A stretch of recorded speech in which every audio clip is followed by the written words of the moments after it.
play-by-play, that's the day-to-day. Yeah. They know we ain't come to play, boy, it's UGA. Right. Kirby Smart, I cannot play the fool. Back to back, we did not come to lose. Back to back, like we got something to prove. Pay your dues, dog nation on the move. What's up? We do a little bit different around here. We ain't come to play, we ain't come to play. Shut up and grind the tape. The tape, the tape. We ain't come to play, we ain't come to play. Them dogs in your face. Let's grind. We ain't come to play, we ain't come to play. Shut up and grind the tape. Shut up. Let's grind. We ain't come to play, we ain't come to play. Them dogs in your face. Shut up and grind. Let's grind. Grind the tape, bro. Grind the tape, bro. Grind the tape. The tape, the Shut tape. up and grind. Let's grind. Grind the tape, bro. Grind the tape, bro. Grind the tape, bro. Shut up and grind. Grind the tape, bro. Grind the tape, bro. Grind the tape. Shut up and grind. Grind the tape, bro. Grind the tape, bro. Grind the tape, bro. Shut up. Do anything you want. I ain't got no problem with it. I promise you that shit. Listen to the words. Garbage, a joke, clown acts, pisses me off. No, come find me. No, come find me. Listen to the words. Come find me. Garbage, a joke, clown acts, pisses me off. I ain't a hard guy to find. I promise you that shit.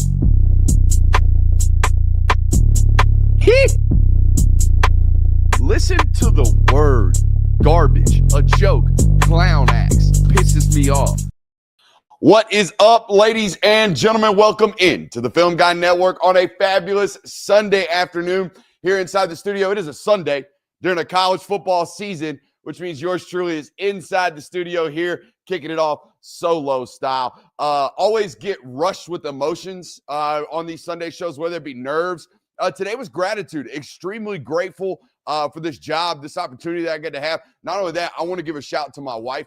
These road games, guys, when we go out of town and come back, I'm gone or disengaged from the family for like a good 72 hours. Like I'm in a hole, all right? And I'm in a hole, and the boys are in that fox pit fighting it out with me for like 72 hours. But that means my wife's at home with the two toddlers all by herself in her own fox pit, just getting after it and grinding. So shout out to her. Shout out to all those that do this life with me. Absolutely insane life that I have. Insanely grateful for it. So shout out to everyone that does this life with me and appreciate you guys. Appreciate you guys here in the chat that do this football thing with me, that love to be ball knowers, right? That love these Sunday shows, that love these reaction shows, all that good stuff. We appreciate you for being here today. Make sure you hit that thumbs up button. Make sure you're liking. Make sure you're subscribing. If you're brand new to the network, welcome in. We got a great one for you. I personally believe, I don't watch anybody else, so it doesn't really matter, my opinion on this. I personally believe this is the best reaction show that the internet provides with regards to college football. Everybody is getting up shots on Saturday night and Sunday morning. I think this is the best. I think this is what people should be coming for. All right, college football fans, when that clock hits zero, right? I think every college football fan within 5 years from this statement will have the immediate feeling of, man, I can't wait for Brooks and the Film Guy Network to tell me the why. Tell me why this happened the way that it happened. Let's go. We got a loaded one for you guys today. Texas Tech controls BYU out there in Lubbock. Indiana escapes Penn State. Sneaky Big Ten week this weekend. A&M and Georgia absolutely roll. Alabama still showing flaws in SEC wins. We'll talk about it today. The ACC seems to be absolutely unwinnable at this point midway through November. So there we go with that one. Oregon has 2-minute magic versus Iowa out there at Kinnick Stadium. What a slop fest that one was. As soon as me and the boys turned the TV copy on and saw all the wind and all the rain and all the cold, we're like, uh-oh. Them Ducks might be in trouble, and they find a way to get out of it. And, of course, on Sunday, we have Side Quest as always. Make sure you're hitting that thumbs up button, like, subscribing, rate, reviewing, all that good stuff. Almost over 1,000 concurrent viewers.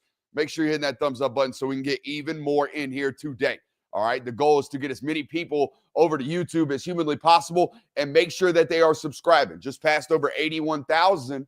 We're on our way to 100K, okay? We're on our way to 100K, and I'd like that milestone, and I'd like that play button over here pretty soon Okay. We've kind of gotten rid of the F word around here. So maybe we can go ahead and remove this meme and substitute it with a YouTube play button that indicates 100K. That'd be dope. Maybe you guys can help us get there today. But let's go ahead and start our show and our proceedings today out there in Lubbock, Texas, as the Red Raiders win 29-7 over the BYU Cougars. And I told you guys this week, I felt like going into this game, BYU had the best quarterback, but Texas Tech had the best football team. And I think that ultimately played out. I got into a little bit of a comment discussion with a Texas Tech fan on our YouTube channel this week. It was like, he circled back and was like, nana boo-boo, we got the better quarterback and he's on a broken leg. I'm like, I didn't watch that game and felt like, oh, Bear Bachmeier is crap today. Baron Morton's the better guy. No, I felt like Texas Tech had the much better football team for 4 quarters. And by the way, good on you. That's awesome. That's the way I felt like Texas Tech was when I studied them. We talked about it. We broke the film down. We left saying, I don't feel like they're an individually talented football team. I feel like they're collectively talented. I feel like they play like a team. I feel like they play good, well-rounded football. And yesterday was another example of that. How many times have we seen Texas Tech this year give their offense extra possessions, give their offense short fields, right? Whether it be to turnovers, that defense creates a ton of havoc, or whether it be through special teams plays or what have you, they have consistently and constantly found ways to give their offense short fields. And let's talk about the offense because, they're great at running the football. And I know Byron's hurt, or Barron. Is it Barron or Byron? Looks like Barron to me. I know Morton's hurt, and it's not like he's like slightly banged up. No, he's injured. He's got like broken bone. He's like a broken bone healing on him right now. So like that's not going to be him in December. And in January, you would imagine he's going to be better. All right, so we have to project them offensively off of that, right? Off of that thought process that he will ultimately get back to 100% health, and he'll probably look different than whatever he looks like right now. But they can't finish in the red zone, or at least they couldn't Saturday, and that's a problem. And maybe one day if they show up against the offense that can actually score against them, they will have a problem. All right, but in this conference, they're not going to. I don't think so. In this conference, they are so far and away better than everybody else that I don't think it really matters. Now, the Arizona State game, and it's probably because we are fluctuating quarterbacks at that point in the season, and we got guys banged up, and we got a redshirt freshman or whatever it was with the quarterback situation. That's probably explaining the Arizona State loss. But, guys, this is insane. The idea that they have looked at BYU and Utah, the two best rushing attacks in that conference for sure, by a mile apart from themselves in Texas Tech. They've looked at those two offenses and said, come on, bring that stuff right here. Bring that stuff right here into this defense. See what you got. And I think BYU rushed for like 67 yards yesterday. Guys, I know they're banged up, and maybe they're not deep enough to sustain a shoulder injury to their starting running back, despite the fact that he's still out there. Maybe he's not himself. You get it. We can make excuses all we want. That BYU team is a top 20 rushing attack. They're a top 20 rushing team. Now, they didn't run the football all that well against Iowa State last week because their running back is hurt. And they damn sure didn't run the football very well yesterday. But we could say BYU's hurt, but what you got for them stonewalling Utah's rushing attack? Because I ain't got nothing for that other than that they're good. They're a good football team. They're a good defense, right? 31, 9, 10, the linebacker is insane, right? And that kid's story is so great. And I'm sorry, help me out here, chat. Why soliloquy on about this kid's story? Get me a name on number 10, the linebacker from Texas Tech, because what a college football unique story this is. This kid is from Texas, goes out to, I think, Virginia, comes back to Texas Tech as a walk-on. I think he played quarterback or skill position, non-linebacker position at Virginia, and then comes back to Texas Tech, walks on, and is Jacob Rodriguez, and is arguably the best linebacker in the sport right now. And now, no, he might not be the best pro, right? I am a Torian York fan. I'm a CJ Allen fan. I am my man from Arvell Reese. I'm a fanatic, right? We're all about those guys. But when we're talking about, holy shit, college football players right now, this Jacob Rodriguez kid is flipping games. He's flipping games on their head. Now, let's not get carried away saying that he needs to be a Heisman, even though he is the most impactful football player on that team by a wide margin. I mean, god dang, you watch that defense, you watch that football team, and it's like 10's going to win. 10's going to find a way for this team to win, and that's awesome about them. But I think, to me, that being their best football player and that being the guy that they're pushing for a Heisman campaign now as their 9-1 football team, that is an epitome of what they are, right? They are a well-rounded bunch. And look, I went into this season rooting for their downfall, absolutely rooting for their downfall, because I am not here for, oh, I'm rich, man, finna buy me some toys and go win college football games, because that's not how everybody else gets to do that, right? I am not for, free market capitalism, all that good stuff. I'm a red-blooded American just as much as you, but I don't like monopolies. I don't like the board game, and I don't like it when it happens in business, and I damn sure don't like it when it happens in sports. I do not like, I got money, I'm fitting to go buy me some good toys and be better than everybody else because I got money. I don't like that. That being said, this is a team. And I've followed sports for a long time, not just college football. You track this across any free market sport ever. And I feel like every time rich prick asshole, I'm going to buy me great team, every time that's ever happened, he just buys great individual players and they don't play like a team. They don't, and they lose. They always lose. This never works. When was the last? Maybe the Dodgers? The Dodgers, because they're just so great that it doesn't matter. But I feel like every time I've seen one of these quote-unquote super teams, oh, we went out and got all these free agents, and now we got the best team on paper in the history of paper, it never works out because they're all collective individuals. They're not teams. This team plays like a team. They play complementary football. So you're making me kind of a fan of something that I wanted to hate, and good on you for that. Good on you for that. Again, most rich assholes just buy expensive rosters that aren't that great. Yeah, describing the Yankees right now. No, describing the Yankees, period. Except for that time in the 80s and 90s, in the early aughts, right? But yeah, like, it's the Big 12. It still won't work. Like, we can do all that. They're going to be a playoff team. And what sucks for the Big 12 and what really sucks for the ACC, and we're going to get to them later in the show, it's like, I don't know, like, Texas Tech's going to be a playoff team. And if Georgia Tech finds a way to win out, they'll be a playoff team still. But, like, Texas Tech's probably going to play that BYU team again. And if they beat the hell out of them again, there's no way you can tell me that's a two-bid conference. You can't. So I don't know. That'll be interesting to pay attention to moving forward. Let's talk dogs. Make sure you hit that thumbs up button, like, subscribe, and rate and review and all that good stuff. I said this after the game. I think I predicted it 38-21, something like that. I knew, watching the film, talking to the people that I talked to, knowing what I know about Mississippi State, knowing what I know about this Georgia offense, I felt like I knew Georgia was going to score 40 points in that football game. The only question to me, and the only question to Georgia and their staff when I talked to them about this game was, are they going to score 40 on us today? Because we know we got it. We know we're going to run it at will today. We know they're a bottom of the not just league, but bottom of the sport run defense. We know we're going to score at will today. The question is, are they? Are we going to be able to stand in front of them and stop them? And I, for one, as an analyst, was petrified for Georgia in this matchup from an explosive speed standpoint, okay? An explosive speed standpoint. And I saved this for later in the notes, so I'm going to stop right now and go ahead and get this out of the way. The most important play of this football game was in the midst of the first quarter. It's maybe the second quarter. It's like the second or third drive of Mississippi State. They go off tackle.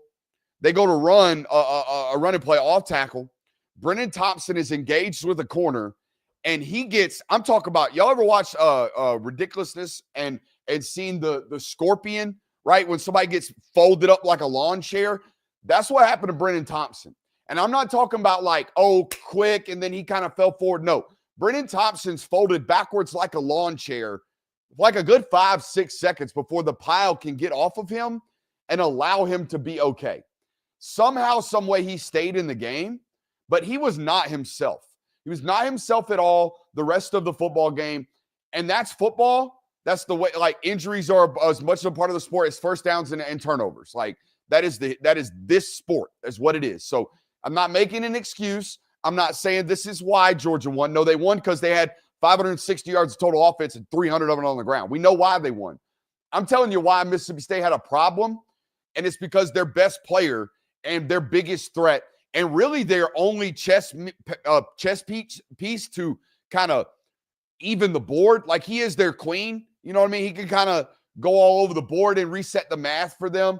When he gets banged up, they're cooked, absolutely cooked. And that's like real problems offensively. But even then, like, I was really scared for Mississippi State going to this football game because of the stylistic problems in this one, right? For example, you're telling me, Mississippi State, you try to run the football 40 times a football game. You're going to try to run it 43 times today against them, against that unit.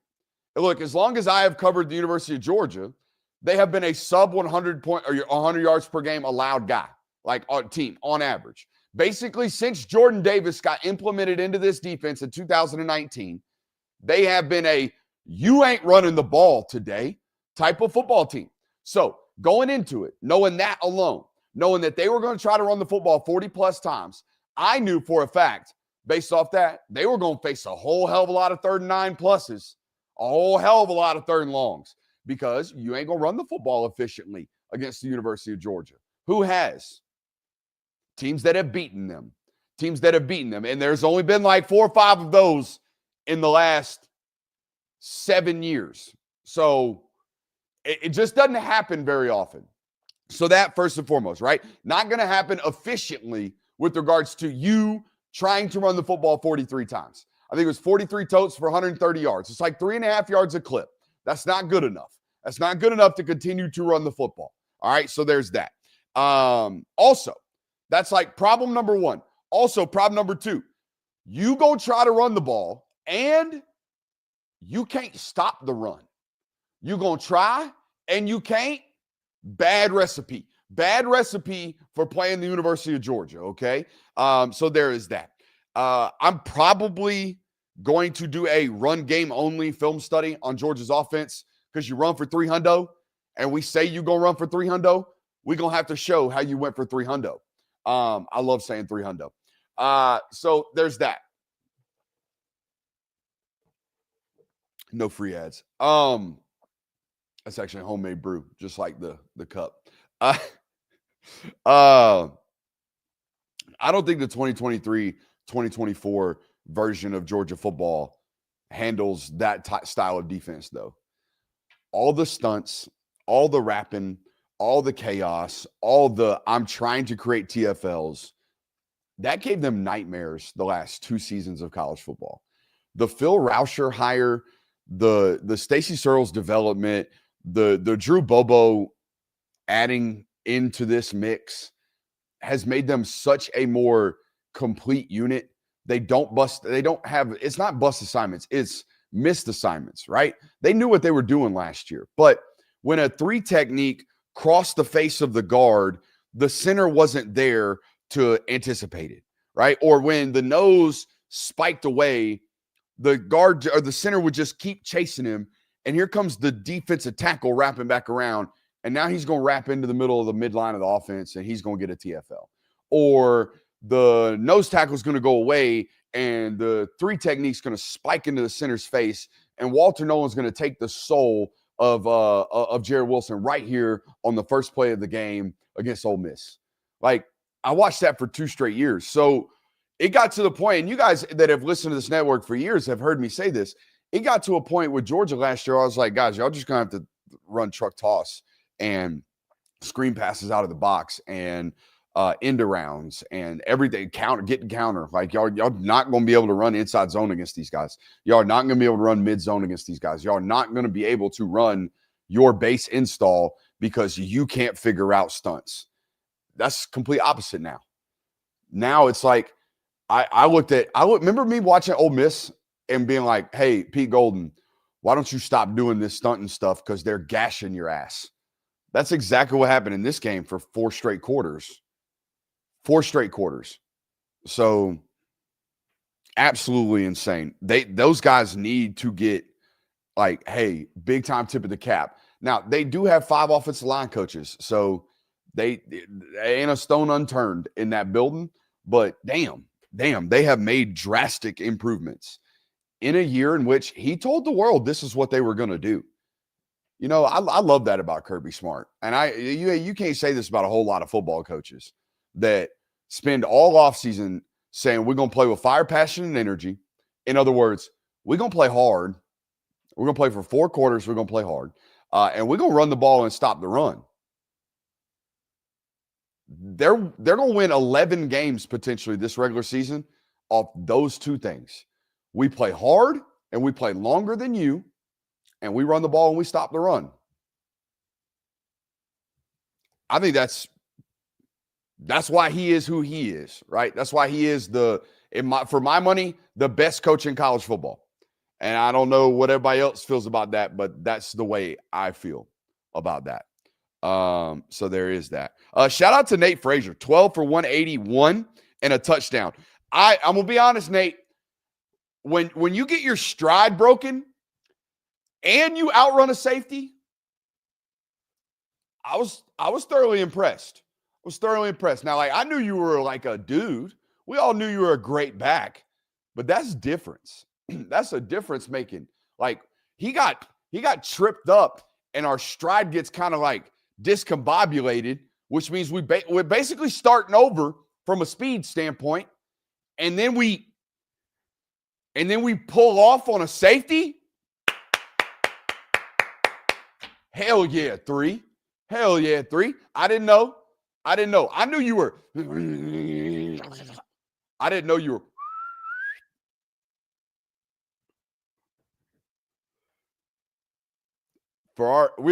This is a video only podcast on Sundays, but if you are an audio audience listening to that, you're like, what in the hell did he just do? I just explained the difference between short area quickness and long speed, big dog, with nothing but audio. Short area quickness. Long speed. You know what I mean?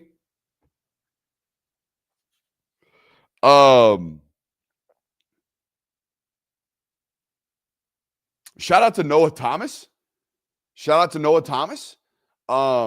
Obviously, I think did he go for over 100? I don't think he did. But the 60-plus yard explosive run or explosive after the catch, like, wow.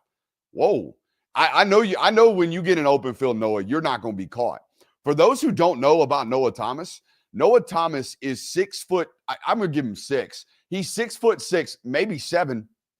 He's 6'6" and maybe 198 pounds. He was a sub 10-700 meter guy in high school. That guy, bar for bar, 100, like line him up on 100, probably a top 3 guy on your roster in terms of long speed. So to see him run through arm tackles, break a couple, and then as soon as he gets an open field, you're not running him down. Okay, so there is that, and I love that the Zachariah Branch blocking on that, right? All the football, this is a team stuff that you see on plays like that. We love that stuff around here. Few really good balls from Gunner in that football game. The ball to Delp down the middle of the field, I thought was the last 2 or 3 games, he's layered the football much, much better. Much, much better. And that's only going to increase this offense's explosivity as the season progresses. A couple of third downs there were typical Gunner Stockton. Back against the wall, I'm elite 85% in the fourth quarter in terms of completion percentage. Defense gives it up on that first drive, right? And everybody's like, uh-oh, are they going to do it? Are they going to score 40 today? And I kind of in the midst of it were like, wait, hold on. I'm looking up and I'm like, shit, they just converted they scored on a drive in which I think there was a 3rd and 9. I think there was a 2nd and 15. And I think a 2nd and 20. And I think there was a 1st and 15. I'm not going to say luck. Just statistically not happening again. Unless you are Ty Simpson, if your offense is going to live in 3rd and 9, you're just going to die. You're just going to die. You're going to die eventually. Like, you might get away with it a couple of times, but you're skirting death every single time. You're skirting death every single time. I thought the worst thing that could happen for Mississippi State in that football game kind of happened, but didn't really happen. The worst thing that could happen in that football game is you get blown out, Chafin gets hurt, and then Kamario Taylor goes in there and makes it a game, because the world will poach that kid. I don't know if there's a Mississippi State fan listening to us today. All right. But your biggest fear in life should be the fact that the highest recruited player ever from your state and a quarterback has shown immense signs of talent, and the rest of the world has seen that. Because you're not going to compete with Miami if they try to steal that kid. That kid's got Ja'Curry Brown written all over it. That kid's got, oh, we tried with Ja'Curry Brown down at Miami, but this kid's actually working. So let's go get him. That kid's got, I'm going to try to steal him for 2 written all over him. So now Blake Chafin, what looked to me like bruised ribs or whatever, a massive kill shot from Quintavious Johnson in that ball game, or Gabe Harris it was. These last 3 football games for them, if Kamario Taylor goes out and looks like $1 million worth transfer quarterback, y'all are in trouble. Y'all are in deep shit, because you expected that probably his 3rd year. You probably expected his 3rd year to have to give him a lot of money to keep him in Starkville, but you probably didn't expect to have it to happen before he actually becomes your guy. And that would be scary to me. That would be absolutely scary to me. So there's that. Let's give a couple shout outs right quick. Shout out to KJ Bolden. Felt like that was his best football game of the year, in a game in which they needed it to happen. All right. They needed him to play like an elite football player, and he did exactly that. Shout out to Brennan Thompson. You're a burner. You're an absolute burner, but you're a tough dude. I haven't seen a lot of people get up and continue to play after that. I mean, dude, guys folded, absolutely folded in a situation where most guys, again, are not playing the rest of the football game. Shout out to Starkville. I'm sorry. My last trip there 3 years ago, I was dealing with a lot of stuff in my own life, probably, but it was like really cold. It was really gross. I didn't enjoy my time there. It was in and out this time. And I am not here to say that I love the state of Mississippi. I'm not. I spent 5 years in college football. I spent 7 trips out there to the state of Mississippi. I hated every single one of them. Okay. And as a college football guy who covers college football, I don't like my trips out there. But Starkville is a nice little shining spot on an otherwise armpit of a state. So there's that. You got to know my history about the state of Mississippi. So that's just me. Also, shout out to the word suturing kit. Never thought. Now, I've heard of some stitching, but y'all out here suturing people? Y'all out here with the soldering iron back there sewing people up? Shout out to that. I think Drew Bobo is going to be okay, by the way, guys. I think, I knew it was blood immediately because he kind of turned around and did one of these to the ref, and that thing must have been gushing because the old zebra man was like, you ain't getting that on nobody. You ain't getting that blood nobody or nowhere. So, yeah, especially as someone who is touching the ball, they're not going to let you do that because, it's kind of gross and unsanitary to allow that to happen. So they had to get him up off the field, and kind of saw him walking by me with a bunch of gauze holding the hand shut. Probably took a cleat and probably just absolutely mauled one of those fingers. I still got a pretty gnarly scar on a lot of my fingers from that type of stuff because as a center, you don't get to wear gloves. You out here raw dogging it.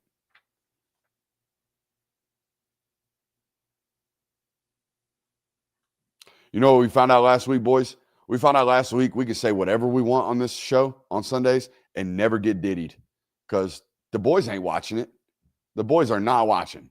They take Sunday and they take it off, They work too hard during the week, apparently, to be in here working on Sundays. Indiana escapes Penn State. Escape. No Elijah Surratt for the second weekend in a row. And no explosive run game. That's a recipe for disaster. An absolute recipe for disaster for Indiana. Guys, they were out here making Charlie Becker. I don't know who Charlie Becker is, but they were out here making Charlie Becker look like prime Julian Edelman playing X. I mean, that's what it got to. It got that bad for this Indiana football team. This is how Elijah Surratt centralized this offense is. You ready? You ready for this? Charlie Becker had 7 receptions going into this football game on the year. He had 7 receptions in this football game. That's how dependent they are on Elijah Surratt. And that's why I was really concerned. It didn't show up last week because they scored 55 and they ran the damn ball down Maryland's throat, and that was it. Or whoever the hell they played in the bottom of the Big Ten, that doesn't matter, right? Rutgers, whoever the shit it was. So, they ran the hell out of the ball last week, and it didn't matter, the fact that they did not have Elijah Surratt. Well, they show up in this football game, and they can't run the football explosively. They have 3 runs of 10-plus yards. I think if you took those out, the rest of the game, they're averaging less than 3 yards a carry. So now they're leaning on Mendoza, and now they're leaning on Charlie Becker. And that's not going to score 30 on the road. Even against less than 500 Penn State football team, it's just not going to happen. All right, even though Jim Knowles will find ways to allow UCLA to score 40, they're not going to allow this to happen, okay? So there is that. Kid matched his season total in 1 football game. Is anybody as concerned about Fernando Mendoza being primary target dependent as I am? Anybody? Anybody at all? Look, I think this kid's a great thrower. I think this kid had a great job in 2 minutes, had dynamite throws in 2 minutes to primaries. Dynamite throws in 2 minutes, okay? And it's an awesome win. It's 100% an awesome win. I do not mean to demean this. I'm not SEC guy that gives Alabama credence and credit for finding a way to win against South Carolina or finding a way to win against LSU and then go come on here and shit on Indiana. That's not what I'm doing. I'm trying to point out flaws in Mendoza's game that I have found, all right, that I think need to be talked about in the midst of Gus Johnson saying he should win a Heisman Trophy. This kid was very RPO dependent. He was an RPO merchant out there at Cal. He's kind of an RPO merchant again here in Indiana, all right? And they are very primary target dependent. That's all I'm saying. That's all I'm pointing out. It's very interesting. It's very interesting. Great win. Insane 2-minute drive. I mean, the idea that they won that football game with the clock ticking, under 90 seconds, they just took a sack to make it second in a zip code. You should never score in 2 minutes in that situation. Ever, ever, ever. You should never go down the field and score when on first down or on second down, we take a sack to make it second in a zip code. It should never happen. And you found a way to do that. So that's awesome. That's championship DNA. That's all that good stuff. All I'm saying is at Cal, super RPO heavy. At Indiana, super RPO heavy, super primary target, like dependent heavy. All I'm trying to point out. All other thing I'm trying to point out, and this is a very hot button issue. It's a very hot button issue.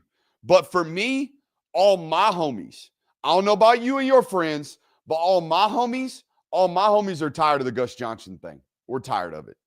I am so done. Just that's the way I feel.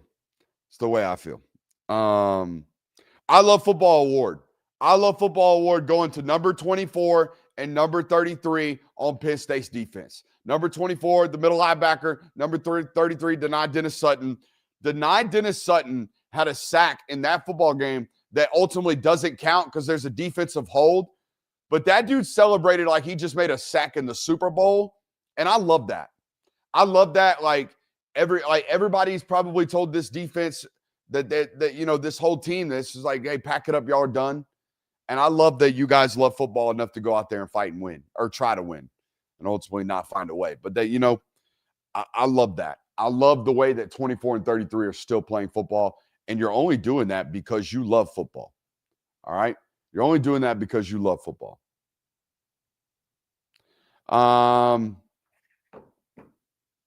You know who's handling business? A&M's handling business. A&M felt like they had one of those days, and as a football player, you'll know what I'm talking about, or as anybody who's maybe like a lifter, you'll know what I'm talking about. You ever walk in to that 6 a.m. lift and you expected to just squat your eyeballs out, or you expected to maybe do like a 6-4-3 pyramid set and just like, ugh, man, drank way too much last night. I'm a college football player, and now I got to go in here and push some heavy shit around. And then instead, your strength and conditioning coordinator walks in and goes, hey, guys, today's about lightweight, high reps. We going to get the blood flowing. That's what this one was. This was lightweight, high reps. Go out there, get the blood flowing. Let's get out of here and get home. This was a 38-17 win in which they ran for damn near 250 on the ground, did Texas A&M, only allowed 1 sack, and didn't have an offensive turnover. That's about as vanilla. We fitting to just go out here and run base install on offense and get out of here with a 38-17 win that you could possibly have. You know what that is? That is championship shit in this conference that doesn't really present itself to do that. This conference does not allow you to dog walk. This conference does not allow you to just, put the hood up, go outside, just casually walk around the neighborhood and not get mugged. That's not what this does. That's not what this conference does unless you are the most consistent and the best team in the conference. And I think at this point, you would be a hater. You would be Christian Kirby to sit here with a microphone, give an opinion, and not say that A&M is the best team in the conference, because they are. Now, will they prove themselves to be that in December and January? I don't know. I don't have a magic crystal ball. I don't. But to me, they are. To me, they are the best and most well-rounded, complete football team, best resume, whatever you want to say. They are the best team in this conference. I think people would say Alabama maybe, and we're going to get to them in a second. But I think Alabama has not considerable flaws, but concerning flaws. They have things that they're doing right now consistently week over week that they're having to overcome. And it's great that they're overcoming them. But this team doesn't. This team ain't overcoming shit. This team is walking through pretty much everything right about now. They overcame some turnovers early in the year from their quarterback, but that's it. That's it. They're walking through the rest of this conference right about now. And again, that win this weekend, that's the only one of those. That's the only one of those this year from anybody against a quality opponent. Now, you can say first-time starter, quarterback, all that stuff. I'm okay, cool. Do what you want. Hate on it if you want. Be a hater. Y'all been a hater all year with this football team. So it does not surprise me that somebody is going to doubt the quality of win that was last night's win in Columbia, Missouri. I'm not. I'm looking at that saying, we watched it on the way home. They got up 14-0, and me and the boys were like, well, that's ball game. Absolute ball game. That's over. They won. And they did. And again, I know everybody's going to go on there and do the, yada, yada, yada, Missouri backup quarterback. I ain't seen nothing. They have absolutely slap dominated and complimentary style the last several months. It's been 2 months of this. And it's been 2 months of everybody going, Auburn sucks. Missouri backup quarterback, Auburn, Oklahoma, whatever. Just opponents suck. We don't really do that in this conference. We don't allow people to say, the schedule's bad. No one has an easy schedule in this conference. No one. So there's that. Just taking dogs for walks. All right, let's talk about Alabama. Slops through another 20-9 win over LSU. And it's the craziest thing to me right now in college football, the most inexplicable thing to me right about now in college football. They can't run the ball. they can't for the life of themselves run the football. And I don't know why. They can't really protect either. You know what I got to thinking about this morning? You know what I got to think about? How much fun must Yanze Pierre have against those dudes during practice? Yanze Pierre is out here making like good speed rushing tackles look like poop. Imagine what he does to Caden Proctor and the Formsby kid in the middle of practice. He probably absolutely baptizes those guys. It's just a random thought.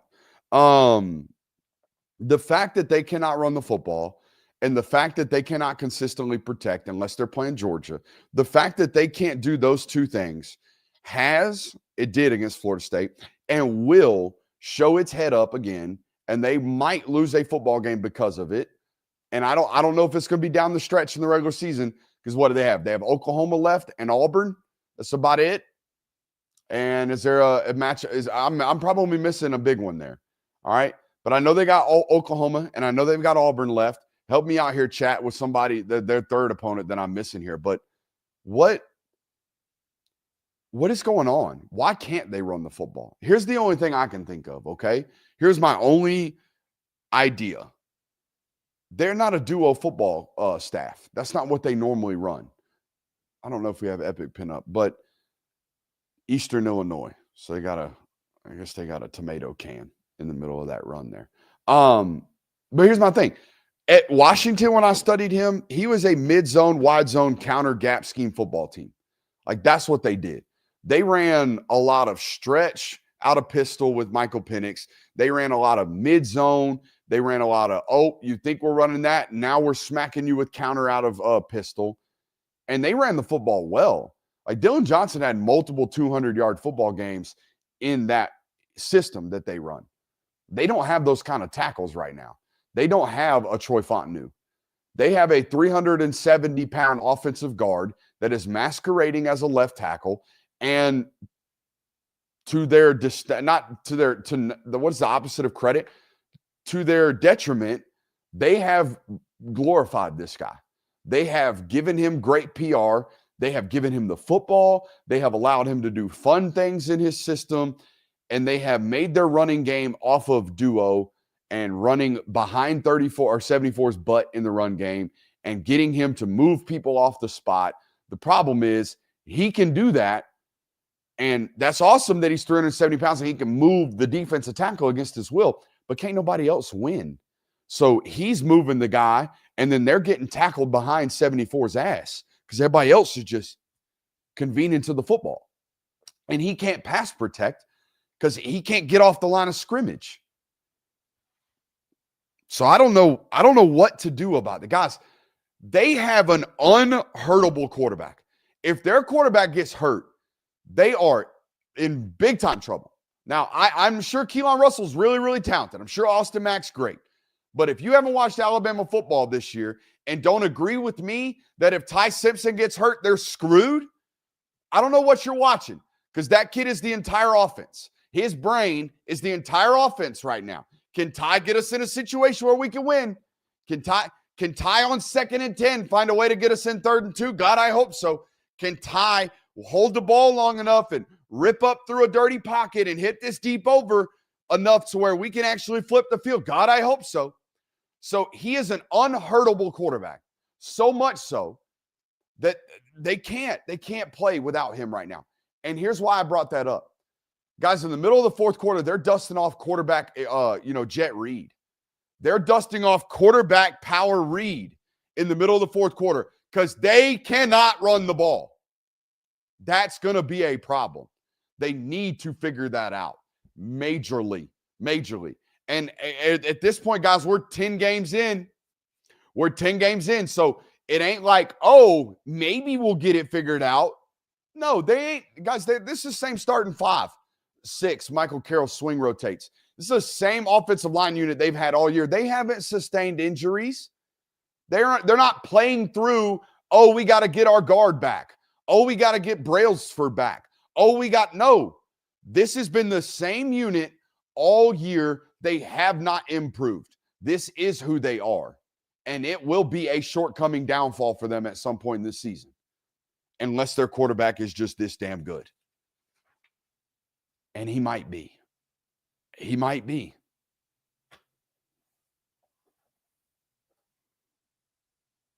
We get so off book in these games or in these shows that I have to take these big elongated pauses down in my script to see even where we're at.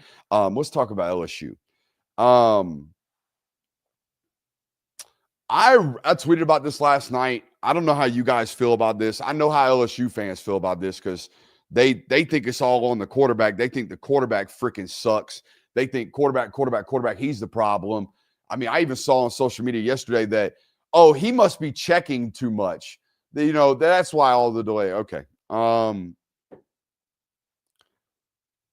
going to speak from the heart here. And look, I could be totally misguided here. I don't know anything about the actual culture of that football team. Maybe Garrett Nussmeier is an absolute shithead. Maybe all of his teammates and all of his coaching staff absolutely hate him. Maybe he controls or handles himself like an absolute immature pissant. Maybe. But unless that is the case, I'm going to have the take that I'm about to have. So if that is the case, please let me know. Maybe he is just a terrible human being that nobody likes. But unless that is the case, I am not here for what happened last night. I am not here for having a guy that came to LSU, waited three years to be the guy, waited his time to start for that football program, led the conference in passing last year, despite the fact that you couldn't protect him, despite the fact that you couldn't run the football last year, despite all that, turned down a high quarterback grade. He was a top 64 guy last year. Talk to any NFL scout that knows anything about it. Last year, Garrett Nussmeier comes off in the first 3 rounds, guaranteed. Turns it down, comes back, sure, for NIL money. That's awesome. Comes back, plays through an absolute oblique injury that everybody in the world knows is obviously impacting him. And guess what? Y'all still can't protect him. Y'all still don't have a run game. Y'all still have to fire your football coach. And he's on the road playing against Alabama for the last time in his college football career. And you guys are a sorry sack of shit around him. Absolute awful. Everywhere around him. Can't do nothing around him. And yeah, you want to pull him and play Michael Van Buren. Why? So we can get a look at the future? I'm sorry. I did not like that. I did not like that at all. You got to, if that kid wants to die on his sword, you have to let him die on his sword. Unless that kid come off the field and said, Coach, I'm done, play the other kid, I'm not here for that. I'm not here for that at all. So that's the way I'm at. And look, it looked bad. He's playing bad. The team's bad. The team is bad.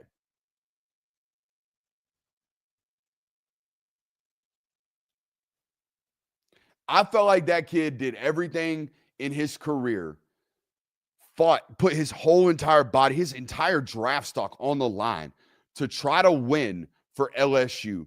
And everything around him crumbled. And on his last meaningful moment, his last meaningful football game, we pull him out of it and make him sit on the sideline and watch. That makes me frustrated. That makes me frustrated for that kid.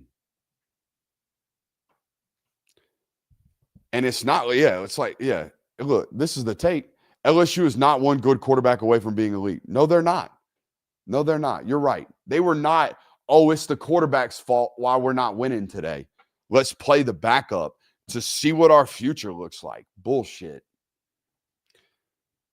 And I also understand that the interim football coach is there trying to, but buddy, you ain't getting that job. I'm sorry.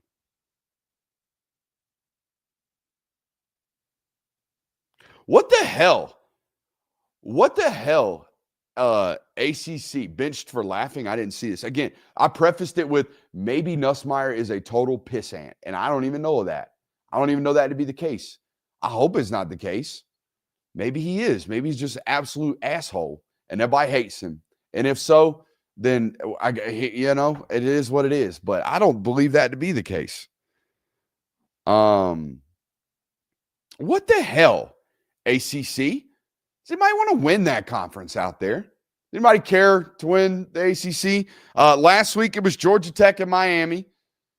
This week, Georgia Tech had a bye, and Miami was playing a lax bro, playing quarterback for Syracuse. So it wasn't going to be them two this week, even though Miami tried. I don't know if y'all noticed that. That was 0-0 with, I think, 6 minutes left in the second quarter, and Miami's dusting off the double reverse pass to the quarterback for a touchdown. 14-0 at half, and then Syracuse just short fields the whole 9. It looked like Stanford versus Miami all over again in that football game. So I guess congrats. Y'all rolled Syracuse. No, you didn't. So with those two teams being on a bye this week, it was like, well, who's going to try to lose it this week? Virginia. Oh, and Louisville. Virginia and Louisville. Virginia, I don't really blame you. I felt like that was, y'all ever seen Joe Dirt? Or as my friends like to call him, Joe Dierte, like to put an E on it. Y'all ever seen Joe Dirt? Y'all seen that scene where he's at the oil rig and he's like, I'm new here. It's my first day. That's how I felt like Virginia was in the middle of that football game as they're losing it. I'm new here. I don't know how to do this. I don't know how to close out a season for history when all I got to do is beat Wake Forest. I think they got Va Tech and Duke to close the slate. I'm new here. I have no idea. I didn't go through OSHA. We got a dam breaking going on right now, and I don't know how to patch this son bitch. That's what I felt like was going on in the middle of that football game. I mean, for Christ's sakes, Wake Forest had 203 total yards of offense and somehow 1 time of possession.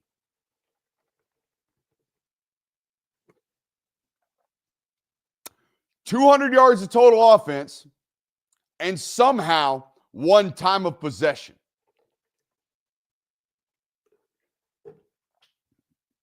Only touchdown scored in this football game was on a punt return. As for Louisville, y'all got the Sagapatule gunslinger without a turnover game. And that's a nightmare. You know, when you got a gunslinger out there that plays clean football and you can't turn him over, you might get beat. And that's exactly what happened to Louisville. It's exactly what happened to Louisville.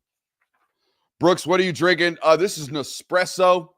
Coffee number 2 of the day. Coffee number 1 today was a brown sugar shaken espresso from the Dunk. Extra shot. So that's cool. Let's talk about Oregon. Iowa. Any game Iowa ever goes on a 93-yard scoring drive in the fourth quarter, football gods should allow them to win. Can we all agree? Any football game ever, I don't care if it's garbage time, I don't care, it doesn't matter. If Iowa goes on a 12-play, 93-yard touchdown scoring drive, the other team should have to forfeit. Should be like, especially if they complete a 40-yard pass in the midst of it. If they do that, you should have to immediately, like where you just like spam the dive button on NCAA, that's what should have to happen. Everyone should just have to lay down and concede. That's not what Oregon did, unfortunately, for Iowa. Gronkowski, quarterback draw, on 3rd down, 3rd and goal, touchdown. Big-time momentum play for that Iowa football team. Thought the spy and the 3-man rush with the spying of the defensive end spying is weird. I don't know where this started. I don't know who started this trend. Can someone, one of my smarter than me football observers in the chat, somebody let me know who the first defensive coordinator is? Like, I got an idea. Let's spy with the 6'5", 250-pound defensive end. Coach, that's a great idea. No, probably not. Probably should spy with backers. Big skill versus big skill. I mean, shit. Every time y'all do conditioning drills, y'all make the edge rushers run with the defensive linemen. Y'all don't make the edge rushers run with the linebackers, do you? You make the linebackers run with the quarterbacks. It's skill, bigs. Them's the 3 categories of football players. We do not ask bigs to guard or cover big skill. That was weird. All that being said, Dante Moore makes the biggest throw of his life. Biggest throw of his life to Malik Benson. down the sideline. Absolute insane ball. Insane ball. That ball caught Malik Benson. I don't think he even knew it was going to happen. It's just like, whoa, that's in my gut. Yeah. And then a 39-yard field goal for the win. 39-yard field goal for the win. Tremendous job by that Oregon offense to find something in the midst of the fourth quarter. And also, speaking of finding something, guys, Oregon was, we went into this season. Y'all know what we talked about with Oregon? We went into this season saying, hey, first time like starting quarterback with you guys. I know he started at UCLA, but it didn't go all that great. But the main thing we pointed out was, oh shit, they lost their primary receiver early in the year, right? They had a slot receiver go down with the transfer, go down with a knee injury immediately. Number 7, I forget his name, the kid that transferred from I want to say Texas. Either way, that kid goes down. And then now Dakarian Moore's out. Now they don't have a tight end. They're starting tight end, their NFL tight end not playing, right? Like they went to Iowa in a cold, rainy, nasty football game. Didn't have their best wide receiver. Didn't have their best tight end, Evan Stewart. He's gone from the beginning of the season. They've got nothing. They got nothing left and found a way to win. Impressed? Am I allowed to be impressed? Right? Not impressed. I mean, they're still a flawed football team. They have problems, right? I'm not as bullish on Dante as I was earlier in the year, which, you know, we don't play a lot of games in which I get to know whether or not you are. You know what I mean? Like we're gonna go 12 game slate, and you're gonna have 3 competent defenses. You're gonna play Indiana. You're gonna play this team right here, and in Iowa, who's a great defense, historically great defense, always year over year. Iowa's a good defense, and then you're gonna play who is it? You're gonna play USC next week, who is above average defense. But outside of that, we're not going to know. And so, I don't know. I don't know what to do with the Big Ten. That's the whole conference. I mean, I saw a stat going into this weekend where both of these two teams, you know, they had won a bunch of games, but their opponents' records against Power 4 teams was 9-54. So these two teams that played Saturday have a combined what? I mean, Oregon's 9-1. And Iowa is now 6-3 or whatever it is. Like they have a combined 19 or 20 wins, and they're against a bunch of really bad football teams because they don't play like each other. The conference is way too diluted. Yeah, the Big Ten has 6 really, really good football programs always, and then 12 Marylands, 12 Northwesterns.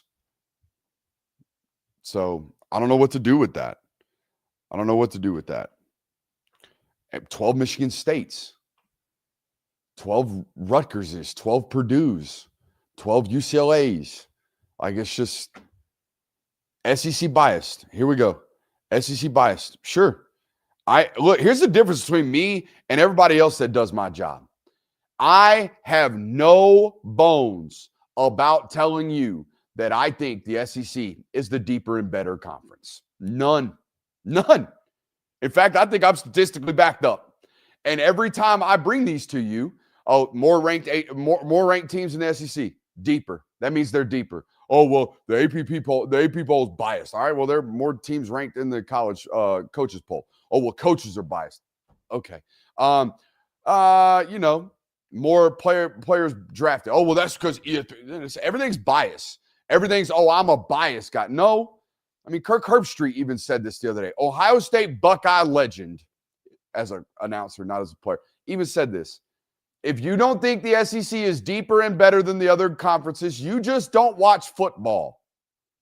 That's not my take. That's a Big Ten homer's take.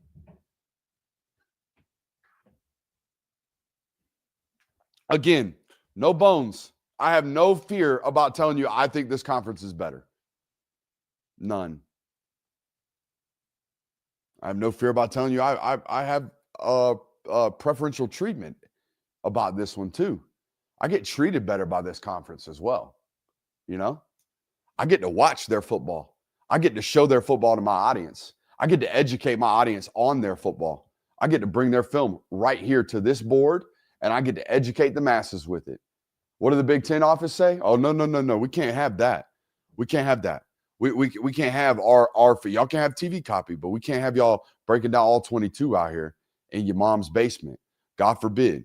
Can't be doing that. Side quest. Let's hammer them before we get to the top of the hour. Make sure you hit that thumbs up button, like, subscribing, rate, reviewing.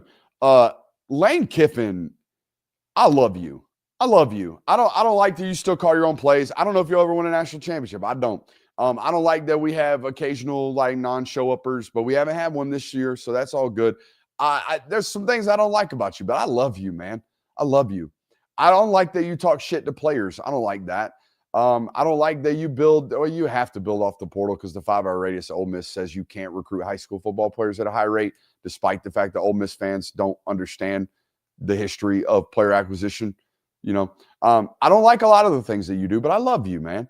I love that at your halftime, you get asked, hey, coach, how y'all playing? Oh, we're playing good. But I sure love the fact that Georgia's taking Mississippi State on a dog walk. I love that. I love that. Thank you for that. Thank you for making college football fun. Thank you for not being a, robot. Thank you for that. I love you for that.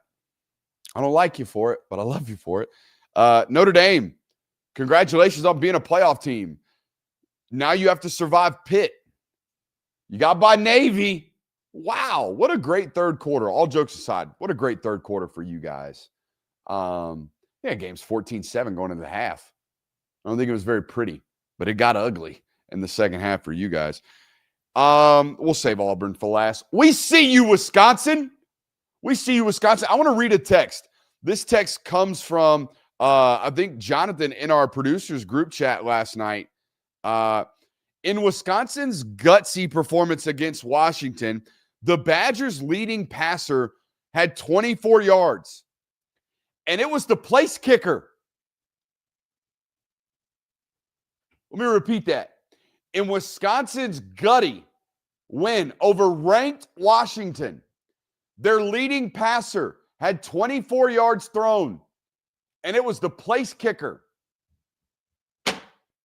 God, we love Big Ten football. By the way, that was one of 4 ranked teams, that Washington team. One of 4 ranked Big Ten teams. Actually, one of 4. One of 4.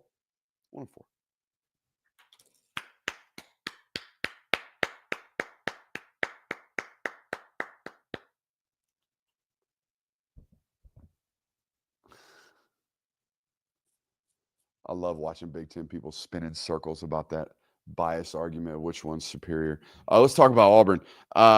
Man, for a program that doesn't say they're about moral victories, y'all should look like y'all were in for one last night. All right, I'm going to do it. I'm sure DJ Durkin's a great guy. I'm sure he wants to be the head football coach at Auburn, and he's done a tremendous job with that defense all year apart from last night, which I think that kind of goes to show you that was an epitome of this guy's only job all year was to call defensive plays, and they have been great on defense, and now he becomes the interim head coach that has responsibilities, and now all of a sudden their defense sucks. As the exact example of why head coaches should not call plays. He has admitted to that. He has agreed to that. It's not a recipe for success long term. But here's my thing. Did anybody notice? I mean, that post-game speech after a loss, that post-game speech was shot, and the cinematography on that post-game speech was like they were ready to shoot an Emmy award-winning speech after a national championship game. They had multiple camera angles. They had guys up underneath him. They had a guy in the back of the audience looking at the players. There must have been 7 cameras in that locker room for that DJ Durkin, we just lost by 7 in overtime speech. That was really weird to me. And I don't know. It was weird to me. For a guy that the whole speech was like, we're not here for moral victory, but by God, it sure seemed like it was. It sure seemed like y'all were about to use that speech as a moment of propaganda to maybe put you up on a pedestal for that job. Just thought that was weird. Just thought that was really, really weird. Hey, make sure you hit that thumbs up button, like, subscribe, rate, review. An hour and 3 tight today for you guys. Make sure you hit that thumbs up button on your way out. I love you. We'll see you later.